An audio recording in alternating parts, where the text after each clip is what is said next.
ప్రతి ఉదయం దేవుని వాగ్దానం అనే కార్యక్రమానికి ప్రేమతో మిమ్మల్ని ఆహ్వానిస్తుంటున్నాను. ఈ ఉదయకాల సమయంలో దేవుడు మన కొరకు ఏర్పాటు చేసినటువంటి వాక్యభాగము 2వ దినవృత్తాంతాల గ్రంథము 15వ అధ్యాయము 7వ వచనాన్ని ధ్యానించుకుందాం. 2వ దినవృత్తాంతాల గ్రంథము 15వ అధ్యాయము 7వ వచనాన్ని ధ్యానించుకుందాం. కాగా మీరు బలహీనులు కాక ధైర్యము వహించుడి, మీ కార్యము సఫలమగును.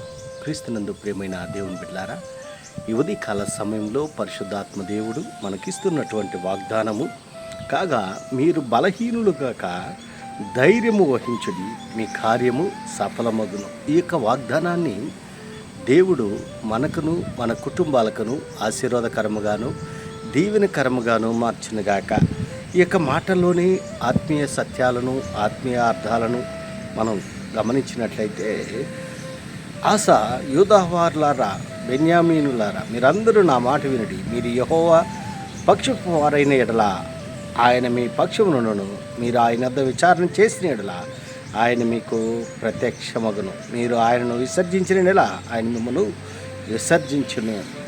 మరి ఈ యొక్క మాటల్లోనే ఆత్మీయ సత్యాలన్నిటినీ మనము పరిశీలించినట్లయితే, పరిశుద్ధాత్మ దేవుడు ఇశ్రాయేలు యొక్క ప్రజలను ఉద్దేశించి మాట్లాడుతున్నటువంటి మాటలు, మీరు బలహీనులు కాక ధైర్యం వహించుడి, మీ కార్యము సఫలమగును. బలహీనులు, మరి ఇశ్రాయేలు యొక్క ప్రజలు బలహీనులుగా ఉంటున్నారు. ఎందుకనగా మరి అరణ్యయాత్రలో మనం చూసాము, వారు అనేక రీతిలుగా దేవునిపైన సనుక్కున్నారు, దేవునికి కోపం రప్పించారు, చల్లా చెదరైపోయారు ఇశ్రాయేలు యొక్క ప్రజలు.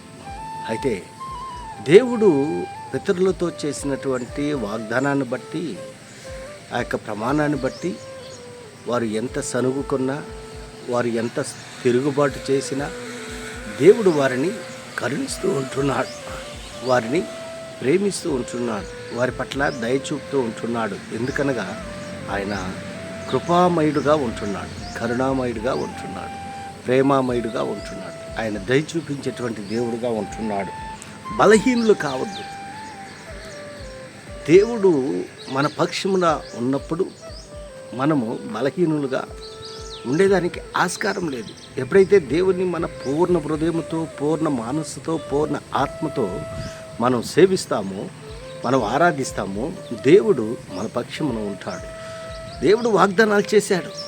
ఆయన వాగ్దానాలు, ప్రతి వాగ్దానము నెరవేరుస్తూ ఉంటున్నాడు తన ప్రజల పట్ల.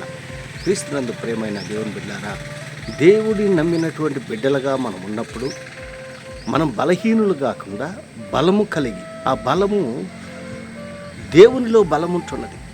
బలవంతుడైనటువంటి దేవుడు, ఆయన నిత్యుడగు తండ్రి, సమాధానకర్త, ఆయన అధిపతి, మన దేవునికి పేర్లు ఉంటున్నాయి. జీవము కలిగినటువంటి దేవుణ్ణి మనం ఆరాధిస్తున్నప్పుడు మనం బలహీనులుగా ఉండకూడదు. అందుకే మరి అనేక సందర్భాలు బైబిల్లో మనం గమనించినట్లయితే, దావీదు బలం కలిగినటువంటి వాడుగా ఉంటున్నాడు. ఎందుకనగా దేవుడు దావీదు పక్షంలో ఉంటున్నాడు. అందుకే బలహీనుడు కాకుండా బలము కలిగినటువంటి వ్యక్తిగా మరి అనేక కార్యాలు జరిగించినట్లుగా మనం చూస్తుంటున్నాం. అప్పుడు మనము బలహీనులుగా మరి మారకుండా ఉండాలంటే మనము దేవుణ్ణి ఆరాధించేటువంటి వారిగా ఉండాలి, దేవుణ్ణి నమ్ముకునేటువంటి వారిగా ఉండాలి, దేవుణ్ణి మహింపరిచేటువంటి వారిగా మనం ఉండాలి. అప్పుడు మనం బలము కలిగినటువంటి వారిగా మనం ఉంటాం. అందుకే మరి దేవుని యొక్క గ్రంథంలో, నన్ను బలపరచువారిందే నేను సమస్తము చేయగలను అని దేవుని యొక్క వాక్యంలో మనం చూస్తుంటున్నాం. ఆయన్ని బలపరిచేటువంటి వారిగా, ఆయన గణపరిచేటువంటి వారిగా మనం ఉన్నప్పుడు దేవుడు మనల్ని అంతకంతకు ఆశీర్వదిస్తాడని ఈ కొద్ది మాటల ద్వారా నేను హెచ్చరిక చేస్తుంటున్నాను. దేవుడి యొక్క మాటలను మరెక్కువగా మీకును మీ కుటుంబాలకు ఆశీర్వాదకరంగాను దీవెనకరంగాను మార్చుగాక. ఆమేన్.